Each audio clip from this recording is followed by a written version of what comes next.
en la entrevista de la semana nos acompaña el padre Rafael Méndez, administrador parroquial de Santo Domingo de Guzmán en Vanscoy, Bayamón. Buenos días, padre Rafael. Buenos días, ¿cómo estamos? ¿Estoy bien? ¿Todo bien? Qué bueno tenerlo en la mañana de hoy. Gracias. Bueno, padre, y directo al grano, hoy estamos hablando de mártires de la verdad.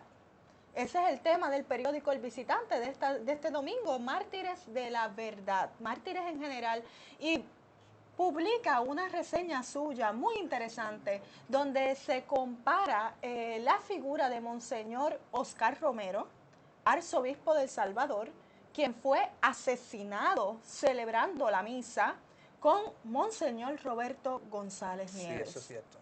Padre, háblenos un poquito sobre la figura de Monseñor Oscar Romero. Contaba usted incluso que recordaba el momento en su infancia cuando sonó la campana por la muerte de Monseñor Romero. Oh, sí, yo me acuerdo la primera vez, el primer recuerdo que tengo de ese momento, yo estaba en la escuela intermedia y me acuerdo que al mediodía estaban tocando las campanas de la iglesia, pero era un toque de luto.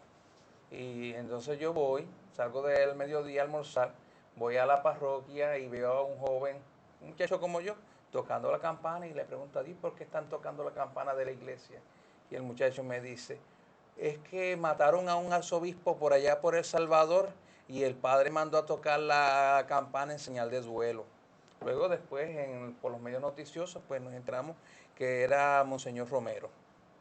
Y lo impactante de todo esto precisamente es por qué muere Monseñor Romero. Oh, sí. Y, El Salvador me acuerdo que en aquellos tiempos la situación era terrible y siguió terrible durante mucho tiempo. En los días que mataron a Romero también mataron a unas religiosas que venían a misionar allá en El Salvador. Unos cuantos años después, estando yo en el seminario, mataron a un grupo de sacerdotes jesuitas en la misma universidad, el padre Ignacio Yacuría. Todos ellos, porque ¿cuál era el problema? De que estaban profetizando, ellos estaban defendiendo al pobre, defendiendo al trabajador, defendiendo a todas aquellas personas, al campesino, por la sencilla razón de que los mataban por verlos brincar. Y toda la guerra era que los pobres, los trabajadores estaban demandando justicia, estaban demandando respeto y el arzobispo pues los defendía. El arzobispo estaba condenando la violencia de hermanos contra hermanos en El Salvador y las matanzas a los campesinos, que aquellos unos momentos de conversión para Romero fue cuando él mismo, siendo arzobispo, vio como en la cara de él mataban a los campesinos, mataron un sacerdote de los de él. Todo eso fue lo que llevó a Oscar Romero a ser una voz profética para El Salvador.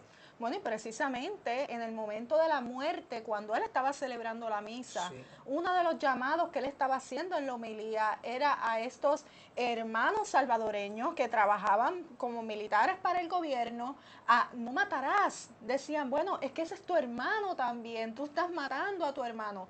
Había una realidad de violencia cruda en El Salvador. Y ahora entonces pasamos a la comparación muy interesante que usted hace con Monseñor Roberto, porque fuera de líneas partidistas, la realidad es que en Vieques había una situación de violencia. Había una situación de violencia, allí se manifestaron personas de todos los partidos con desobediencia civil, rojos, azules y verdes, porque había un pueblo muriendo de cáncer y todavía hay mucha gente en Vieques muriendo de cáncer. Eso es cierto. Háblenos un poquito sobre esta comparación que usted hace sobre esas realidades de violencia en ambos pueblos y cómo pues la figura del arzobispo está siendo una voz profética ante estas realidades. Bueno, primero quiero empezar por las comparaciones obvias. Ambos eran arzobispos, ambos eran los prelados de la capital del país, ambos eran la figura principal de la Iglesia Católica en sus respectivos países. Y cuando uno ve a ambos también, son personas que tú no los ves fogosas, no son personas que tú las ves violentas, son personas que cuando tú las ves se ven con tanta paz, se ven con tanta tranquilidad, se ven con tanta benevolencia. Mas sin embargo, a la hora de que ellos tenían que hablar, ellos no medían, ellos tenían que decir las cosas tal como eran, a sabiendas muchas veces de que eso le iba a traer como consecuencia persecución, porque nuestro arzobispo muchas veces cuando se pronuncia, él mismo sabe que eso le va a traer a él problemas, pero él es consecuente con el Evangelio.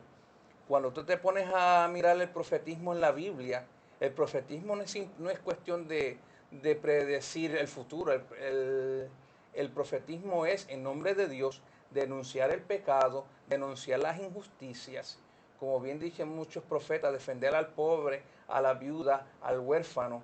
Y en ese sentido, tanto Monseñor Romero como Monseñor Roberto González, lo que hacían o lo que hace ahora mismo es, Monseñor Roberto González, defender al pobre, defender al trabajador, defender al indefenso. Él lo hizo en el caso de Vieques, y ese caso de Vieques le ha costado a él muchas críticas. También para los trabajadores de Autoridad de Acueductos y Alcantarillados, cuando él se ofreció a ayudarlos a ellos con la cuestión y de hecho los ayudó con la cuestión del seguro médico, que nadie los quería asegurar. Y fue muy criticado. Y fue muy criticado, pero ahí lo que Monseñor Roberto González demostró es ser un pastor preocupado, ser un pastor que se unía al trabajador, que se unía a la gente, que era solidario con los trabajadores de nuestro país. ¿Y qué es lo que dice Jesucristo acerca del buen pastor? Que es el que acompaña a las ovejas, el que está trabajando las ovejas. Claro, que yo creo que en ese sentido nuestro pueblo todavía tiene que aprender a separar de quién venga la agresión, si la agresión venga de izquierda o venga de derecha, si hay una persona que está enfermándose, que está muriendo por una injusticia cometida por otro, si hay un trabajador que está sufriendo.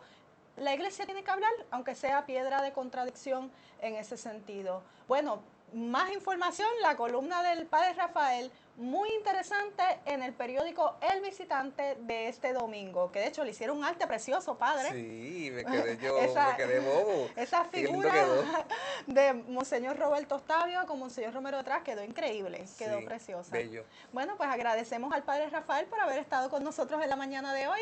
Gracias. Y ustedes no se muevan nadie, que vamos a una pausa, pero regresamos con más de Edición Directa.